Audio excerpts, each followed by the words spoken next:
Hello friends, welcome है आप सभी का आपके इस कृष्णा आर्ट्स एजुकेशन चैनल में, जो केवल और केवल बोर्ड एग्जाम की तैयारी करवाने के लिए बनी है। इसलिए इस चैनल को आपने अभी तक सब्सक्राइब नहीं किया तो इस चैनल को सब्सक्राइब कर दें और साइड के बेल नोटिफिकेशन को भी जरूर प्रेस कर दें, ताकि हमारी वीडियो का लेटेस्ट नोटिफिकेशन आप तक सबसे पहले पहुंच सके। और अगर आपको इस चैनल से रिलेटेड क्लास 10 के नोट्स और पीडीएफ चाहिए तो आप हमारे टेलीग्राम चैनल को ज्वाइन कर लें। टेलीग्राम चैनल का लिंक डिस्क्रिप्शन में भी दिया हुआ है और आप टेलीग्राम एप्लीकेशन में कृष्णा आर्ट्स एजुकेशन चैनल को सर्च करके भी ज्वाइन हो सकते हैं। तो चलिए आज के इस वीडियो में आगे क्यों बढ़ते हैं।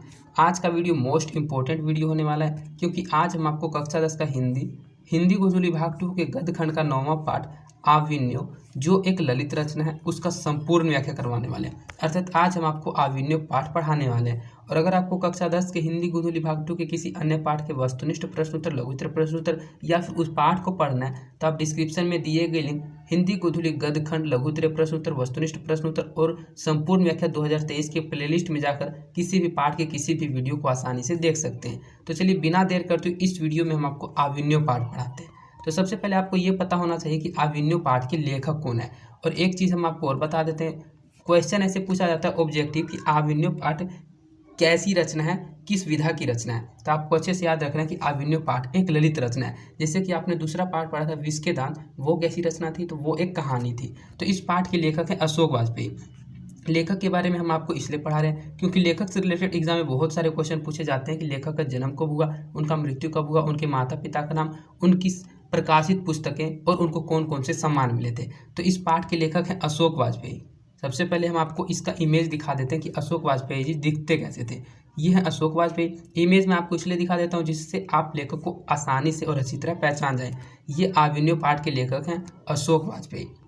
हम इनके बारे में बिल्कुल ही आसान तरीके से पढ़ेंगे।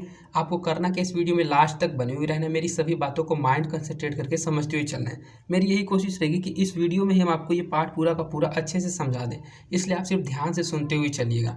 तो अशोक वाजपेयी का जन्म 16 जनवरी 1941 ईस्वी में दुर्ग छत्तीसगढ़ में हुआ, किंतु उनका मूल निवास सागर मध्य प्रदेश है। उनकी माता का नाम निर्मला देवी और पिता का नाम परमानंद वाजपेयी है। उनकी प्रारंभिक शिक्षा गवर्नमेंट हायर सेकेंडरी स्कूल सागर से हुई। फिर सागर विश्वविद्यालय से उन्होंने बीए और सेंट स्टीफेंस कॉलेज दिल्ली से अंग्रेजी में एमए किया। उन्होंने वृत्ति के रूप में भारतीय प्रशासनिक सेवा को अपनाया। वे भारतीय प्रशासनिक सेवा के कई पदों पर हैं और महात्मा गांधी अंतर्राष्ट्रीय हिंदी विश्वविद्यालय के प्रथम कुलपति पद से सेवानिवृत्त हुए।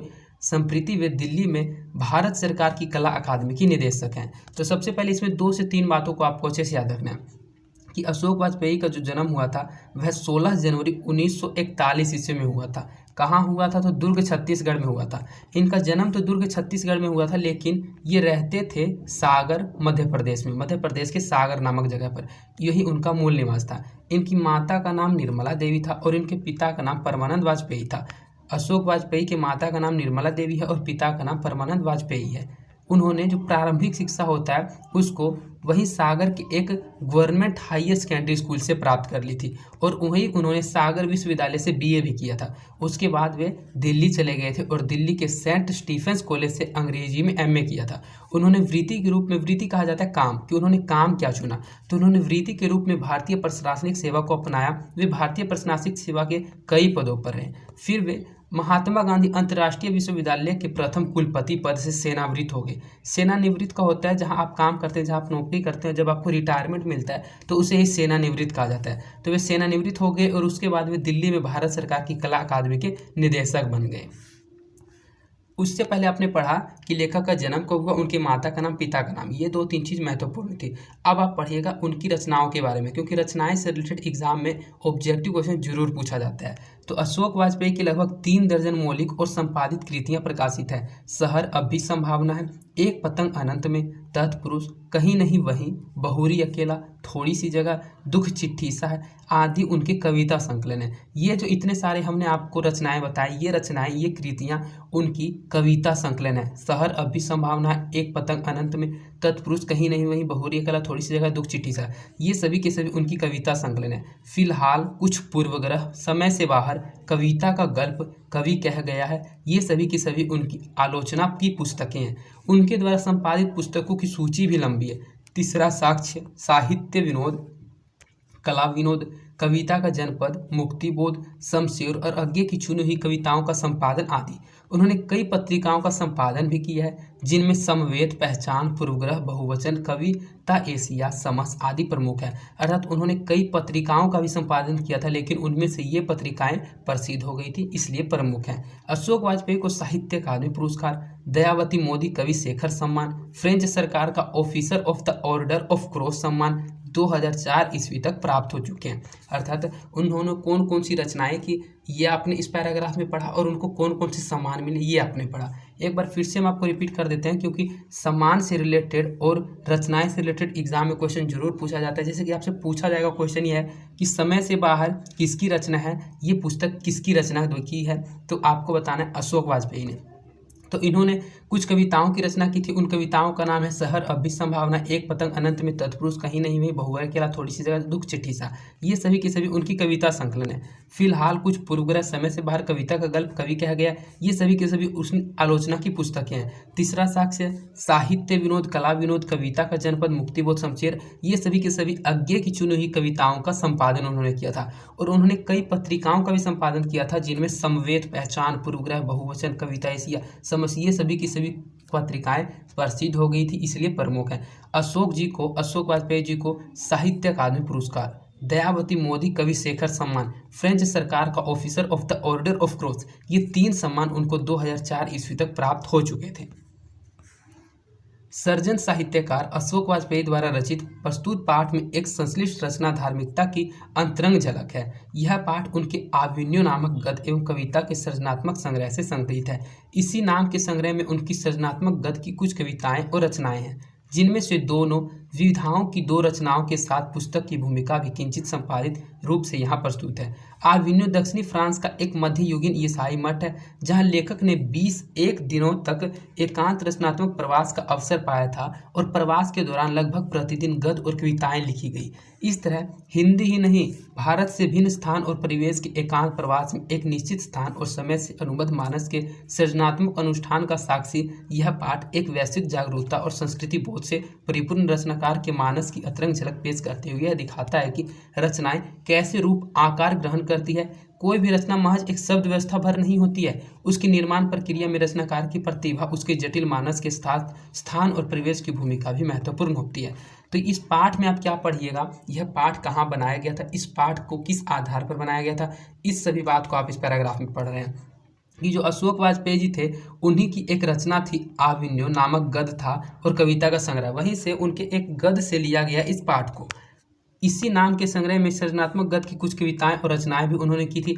ये जो आविन्यो है, ये एक फ्रांस के जगह का नाम है। आविन्यो दक्षिणी फ्रांस के एक मध्ययुगीन ईसाई मठ का स्थान है, जहां वे 21 दिन तक रहे थे, और वहां बहुत अधिक शांति थी, और वहीं उन्होंने इस पाठ की रचना की थी। और वे बताते हैं कि किसी भी पाठ की रचना करने के लिए सिर्फ और सिर्फ शब्द की व्यवस्था भर ही नहीं होती है, उसकी रचना के लिए जटिल मानस के साथ स्थान परिवेश की भूमिका भी निर्भर और महत्वपूर्ण होती है। कि आप किस जगह पर बैठकर किस स्थान पर किसी पाठ की रचना करें, वो भी निर्भर करता है, उसकी भी बहुत अधिक भूमिका होती है किसी पाठ के निर्माण में। क्योंकि अगर आप एकांत स्थान में शांत से बैठकर किसी चीज़ को अच्छे से गहन अध्ययन कीजिएगा, तो आप उस चीज़ को अच्छे से याद कर लीजिएगा। उसी प्रकार रचना करने के लिए मानस के साथ स्थान और परिवेश की भूमिका भी महत्वपूर्ण होती है। तो लेखक के बारे में आपने 3 से 4 चीज़ों को पढ़ा। सबसे पहले लेखक का जन्म कब हुआ, मृत्यु कब हुआ, इन सभी बातों को। दूसरे पैराग्राफ में आपने पढ़ा उनकी रचनाएं और उनको कौन कौन से पुरस्कार मिले। और तीसरे पैराग्राफ में आपने पढ़ा कि इस पाठ में आप क्या पढ़िएगा, इस पाठ का निर्माण कैसे हुआ था और कहाँ हुआ था।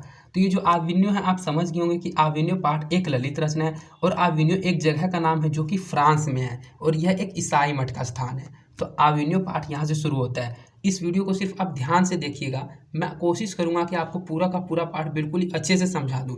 और पाठ को जब आप अच्छे से समझ जाइएगा, तो आप सभी के सभी ऑब्जेक्टिव और सब्जेक्टिव क्वेश्चंस को बिल्कुल ही आसानी से बना दीजिएगा। तो आप सिर्फ ध्यान से सुनते हुए चलिए। लगभग 10 वर्ष पहले पहली बार आविन्यो गया था। ये सभी बात लेखक कह रहे हैं कि लगभग वे 10 वर्ष पहले पहली बार आविन्यो गया था। दक्षिणी फ्रांस में रोन नदी के किनारे बसा एक पुराना शहर है, जहां कभी कुछ समय के लिए पोप की राजधानी थी, और अब गर्मियों में फ्रांस और यूरोप का एक अत्यंत प्रसिद्ध और लोकप्रिय रंग समारोह हर बरस होता है। उस बरस वहां भारत केंद्र में था। पीटर बुक का विवादास्पद महाभारत पहले प्रस्तुत किया जाने वाला था, और उन्होंने मुझे निमंत्रण भी भेजा था। पत्थरों की एक खादान में आविन्यो से कुछ मिलीमीटर दूर एक भव्य प्रस्तुति हुई थी। सच्चे अर्थों में महाकाव्यात्मक कुछ दिनों से ठहरा रहा था। कुमार गंधर्व आए थे और उन्होंने एक आर्कबिशप के पुराने आवास के बड़े आंगन में गाया था। एक बंदिश की याद है, दुम्र दुम लता लता। इस समारोह के दौरान वहाँ के अनेक चर्च और पुराने स्थान रंगस्थलियों में बदल जाते हैं। तो इसमें लेखक ने बताया कि वे वर्षों 10 बरस पहले एक बार आविन्यो गए थे, और आविन्यो जो है वह दक्षिणी फ्रांस में रोन नदी के किनारे बसा हुआ एक पुराना शहर है। तो यहाँ से एक क्वेश्चन यह पूछा जा सकता है कि जो आविन्यो वह किस नदी के किनारे बसा है, तो वह रोन नदी के किनारे बसा है। इस वीडियो के बाद हम आपको जब ऑब्जेक्टिव क्वेश्चन पढ़ाएंगे इस पार्ट का, तो ये पूछेंगे कि यह जो आविन्यो किस नदी के किनारे बसा है, तो आपको अच्छे से याद रखना है रोन नदी के किनारे बसा है। और उन्होंने बताया है कि वह कुछ समय के लिए पोप की राजधानी भी थी। अब गर्मियों में फ्रांस और यूरोप का एक अत्यंत प्रसिद्ध और लोकप्रिय रंग समारोह हर बरस होता था, और वह उसी बरस भारत केंद्र में था। पीटरबुक का विवादास्पद महाभारत पहले प्रस्तुत किया जाने वाला था, और उन्होंने मुझे अर्थात लेखक को अशोक वाजपेयी को निमंत्रण भी भेजा था कि आप भी आइए। पत्थरों की खादान में आविन्यो से कुछ मिलीमीटर दूर यह भव्य प्रस्तुति थी, और सच्चे अर्थों में महाकाव्य में कुछ दिनों तक ठहरा रहा था। और कुमार गंधर्व आए थे। कुमार गंधर्व एक बहुत बड़े गायक थे, और कुमार गंधर्व के बारे में आप 11वीं क्लास में हिंदी दिगंत भाग 1 के चौथे पाठ में पढ़िएगा। तो कुमार गंधर्व जो थे वे वहाँ आए थे, और उन्होंने एक गाना भी गाया था, बड़े से आंगन में गाया था। एक बंदिश भी उनको याद है, दुम्र दुम लता लता। ये एक बंदिश, एक गाने का टाइटल उनको याद था। इस समारोह के दौरान वहाँ अनेक चर्च और पुराने स्थान रंगस्थलियों में बदल जाते हैं। रोन नदी की दूसरी ओर आविन्यो का एक हिस्सा है जो लगभग स्वतंत्र है। नाम है बोलनव ला आविन्यो, अर्थात आविन्यो का नया गांव, या शायद कहना चाहिए कि नई बस्ती। वहाँ दरअसल फ्रेंच शासकों ने पोप की गतिविधियों पर नजर रखने के लिए किला बनवाया था। उसी में कार्बोसियन संप्रदाय का एक ईसाई मठ बना, ला सत्रुज। 14वीं सदी से फ्रेंच क्रांति तक उसका धार्मिक उपयोग होता रहा। यह संप्रदाय मौन में विश्वास करता है, सो सारा स्थापत्य एक तरह से मौन का स्थापत्य था। क्रांति होने पर इस स्थान और इसकी सभी इमारतों पर साधारण लोगों ने कब्जा कर लिया, और वे उसमें रहने लगे। इस सदी की शुरुआत में तो ला सत्रुज के जीर्णोद्धार की शुरुआत हुई, और धीरे धीरे अधिकांश पुराने स्थानों और इमारतों को वापस खरीद कर उनका बहुत संवेदनशील और सुघड़ जीर्णोद्धार कर उन्हें यथासंभव पहले जैसा करने की सफल कोशिश की गई। उसे एक संरक्षित स्मारक बनाए रखकर भी उसमें एक कला केंद्र की स्थापना की गई। ये जो रोन है, रोन नदी के एक किनारे तो आविन्यो बसा हुआ था, और वही बताया जा रहा है कि रोन नदी की दूसरी ओर आविन्यो का एक हिस्सा और था जो कि बिल्कुल ही स्वतंत्र था, और उसका नाम था बोलनव ला आविन्यो। उसका नाम था दूसरे स्थान का बोलनव ला आविन्यो, और उसको कहा जा सकता है कि ये आविन्यो का ही एक नई बस्ती था, एक नया गाँव था। वहाँ दरअसल जो फ्रेंच शासक थे उन्होंने पोप की राजधानियों की जो गतिविधियां थी, उस पोप की गतिविधियों पर नजर रखने के लिए एक किला बनवाया था, और उस किला में एक ईसाई मठ भी था, जिस ईसाई मठ का नाम था ला सत्रुज। तो आप इसको भी अच्छे से याद रखिएगा, पूछा जाएगा ऑब्जेक्टिव क्वेश्चन में कि उस ईसाई मठ का नाम क्या था, तो ला सत्रुज था। 14वीं सदी से फ्रेंच क्रांति तक उसका धार्मिक उपयोग होता रहा। जो ईसाई मठ में ला सत्रुज था, उस ला सत्रुज का 14वीं सदी से फ्रेंच क्रांति जब तक नहीं होता उस समय तक तो उस चीज़ का उपयोग, उस बिल्डिंग का उपयोग धार्मिक उपयोग होता रहा, अर्थात वहाँ धर्म के आधार पर उपयोग उसका होता रहा। यह संप्रदाय मौन में विश्वास करता है, सो सारा स्थापत्य एक तरह से मौन का ही स्थापत्य था। जब क्रांति हुई थी, फ्रांस की क्रांति, तो उस फ्रेंच की क्रांति होने से इस स्थान पर उसकी सभी इमारतों पर साधारण लोगों ने कब्जा कर लिया था, और जो उसका धार्मिक उपयोग होता था वो न होकर सभी लोग उसमें रहने लगे थे। इस सदी की शुरुआत में ला सत्रुज के जीर्णोद्धार की शुरुआत हुई, और धीरे धीरे अधिकांश पुराने स्थानों इमारतों को वापस खरीद कर उनका बहुत संवेदनशील और सुघड़ जीर्णोद्धार कर उनमें यथासंभव पहले जैसा करने की कोशिश की गई, लेकिन उसे एक संरक्षित स्मारक बनाकर रखकर भी उसमें कला केंद्र की स्थापना की गई।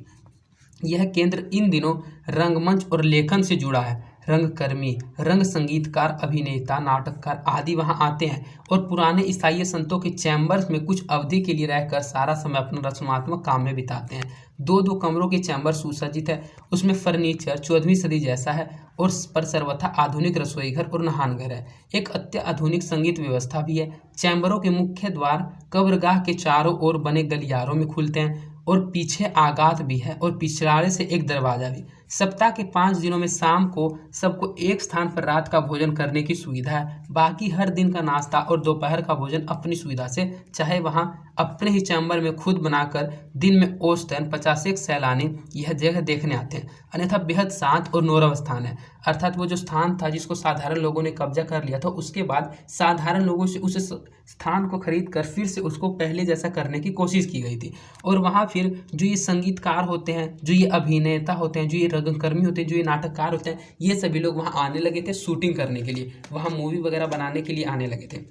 लेकिन वे जब आते थे तो वे जो पुराने फर्नीचर 14वीं सदी का था, उन्हीं 2 कमरों में चैम्बर के सुसज्जित हुआ करते थे। पुराने जो ईसाई थे उनके कुछ चैम्बर्स होते थे, उसी चैम्बर्स में वे रहते थे। लेकिन उसमें जो वो था फर्नीचर, जो रहने का लकड़ी वगैरह का था, वो तो 14वीं सदी का जैसा ही था, लेकिन उसमें जो रसोई घर और नहान घर था वो बिल्कुल ही आधुनिक आज के समय जैसा था। एक अत्याधुनिक संगीत व्यवस्था भी थी। उनके द्वार पर कब्रगाह के चारों ओर बने गलियारों में खुलते थे, पीछे आगात भी थी, पीछे से एक दरवाजा भी था। सप्ताह के 5 दिन तो वे सब रात का भोजन करने की सुविधा एक साथ थी, लेकिन बाकी हर दिन का नाश्ता आप कहीं भी बनाकर स्वयं से कर सकते हैं। और आजतन 50 सैलानी और रोज के रोज 51 सैलानी उस जगह को देखने आते थे। वह जगह बेहद शांत और नीरव स्थान था। विलनव एक छोटा सा गांव है जहां एक पुस्तक पत्रिकाओं का दुकान, एक डिपार्टमेंटल स्टोर, एक कब्रगाह, कई रेस्तरां और बार आदि है। आविन्यो और आसपास के अन्य शहर कस्बों से बस व्यवस्था सुलभ है। अर्थात ये जो विलनव आपने पढ़ा, आविन्यो ल विलनव, ये रो नदी के किनारे बसा हुआ एक दूसरा उसी का जगह था आविन्यो का। तो यह जो आविन्यो था, ये एक नया बस्ती के नाम से भी इसको जाना जा सकता है। यह एक छोटा सा गांव था, उसमें एक पुस्तक पत्रिकाओं की दुकान थी, एक डिपार्टमेंटल स्टोर था, एक कब्रगाह था, कई रेस्तरां थे और बार इत्यादि थे। आविन्यो के आसपास एक अन्य शहर कस्बों से बस व्यवस्था भी सुलभ थी।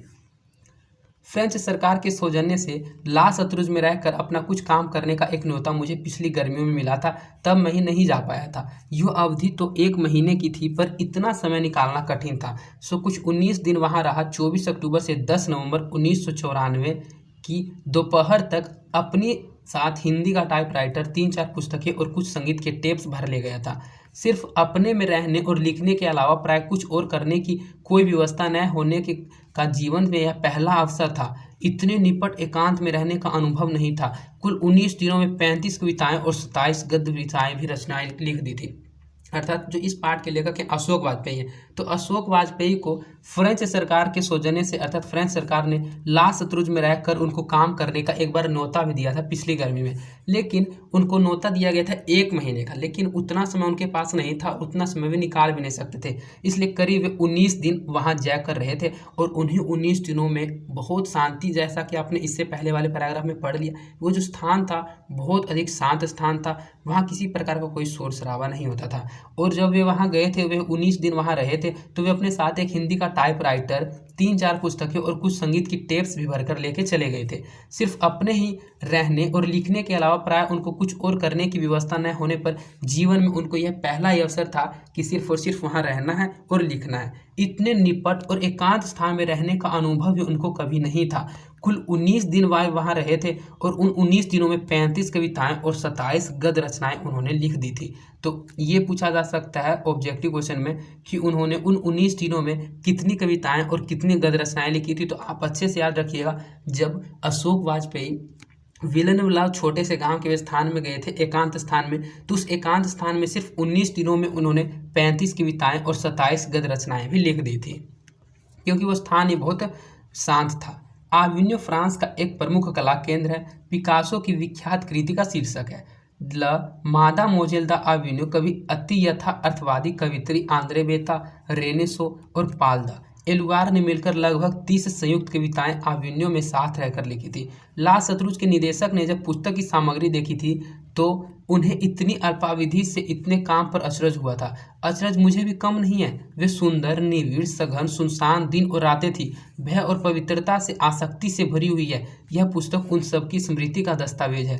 आविन्यो को उसी के एक मठ में रहकर लिखी गई। कवि प्रणीति भी हर जगह हम कुछ पाते बहुत सा गवाते हैं। ला सत्रुज में पाया गया उसके लिए गहरी कृतज्ञता मन में है, जो गंवाए उसकी गहरी पीड़ा भी है। ये जो आविन्यो पाठ आप पढ़ रहे हैं, ये आविन्यो पाठ भी उसी मठ में लिखा गया था, उस एकांत स्थान पर। उस एकांत स्थान पर बहुत सारी कविताओं को लिखा गया था और बताया जाता था कि ये कविताएं सुंदर, निविड़ और सघन होती थी, जिन पर लेखक को भी विश्वास नहीं था। ये आविन्यो जो है वह भी उसी मठ में लिखकर लिखी गई थी। कवि प्रणीति भी हर जगह कुछ पाते थे तो बहुत सा गंवाते थे। जो ला सत्रुज था, जो एक ईसाई मठ था, उसमें जो पाए जाने वाला गहरी कृतज्ञता मन में थी, जो गवाए हैं उसकी गहरी पीड़ा भी थी, क्योंकि वो स्थान बहुत अधिक स्थान था। फ्रांस का एक रो नदी के किनारे बसा हुआ आविन्यो एक स्थान है।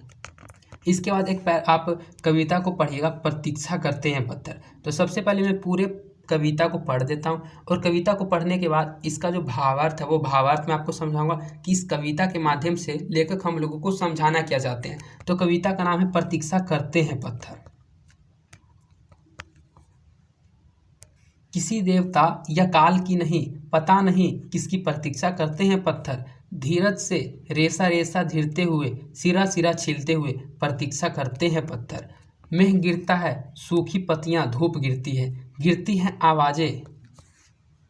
भैं भैं करता रात का बिबियान और अंधेरा, अपने अभेद्य हृदय में कोई प्राचीन धुन दोहराते हुए प्रतीक्षा करते बैठे रहते हैं पत्थर। हरे सपने, भूरी पहेलियां, पीला पड़ता समय, चित्ती भाषा, आदिम अंधेरा, सब घेरता है पत्थरों को, पर अपलक बाग बटोरते अगोरते एक बेहदी चौगान में खड़े रहते हैं पत्थर। बिना माथा झुकाए प्रार्थना करते हैं पत्थर, बिना पसीजे काम करते हैं पत्थर, बिना शब्द कविता लिखते हैं पत्थर, पता नहीं किसकी प्रतीक्षा करते हैं पत्थर। तो ये जो पत्थर है, इस पत्थर पर एक कविता लिखा गया है और इस कविता के जरिए लेखक हम लोगों को बताना चाहते हैं कि किसी देवता या काल का नहीं पता, नहीं धीरज से पत्थर किसको प्रतीक्षा में है। उनके रेशा दिन प्रतिदिन झड़ रहे हैं, सिराएं छिल रहे हैं, जो उनके रेशा हैं वे दिन प्रतिदिन झड़ रहे हैं, उनकी जो सिराएं हैं वे दिन प्रतिदिन छिल रहे हैं, लेकिन फिर भी ये जो पत्थर हैं किसी न किसी के प्रतीक्षा में लगे हुए हैं।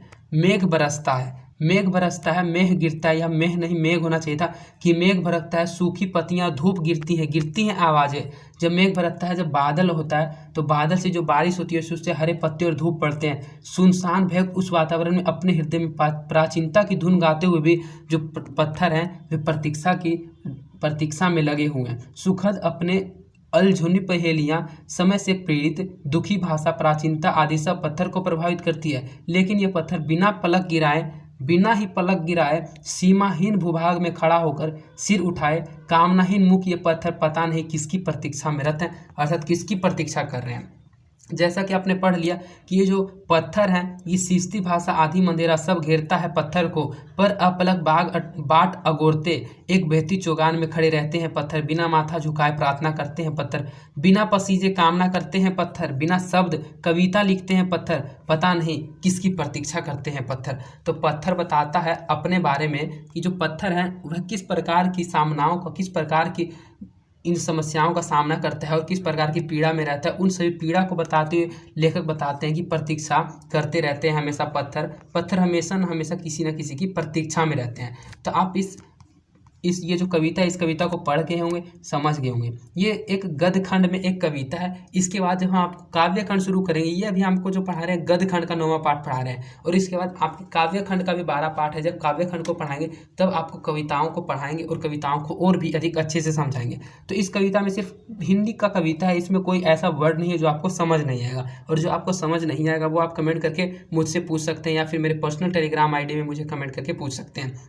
तो एक बार फिर से मैं फास्टली इस कविता को पढ़ देता हूँ, क्योंकि कविता को अगर आप ध्यान से 2 से 3 बार पढ़ लीजिएगा तो आप उसके अर्थ को स्वयं ही समझ जाइएगा।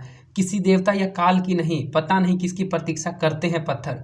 धीरज से रेसा रेसा झीरते हुए, सिरा सिरा छिलते हुए प्रतीक्षा रत रहते हैं पत्थर। मतलब किसी देवता या काल की नहीं, पता नहीं किसकी प्रतीक्षा करते रहते हैं पत्थर।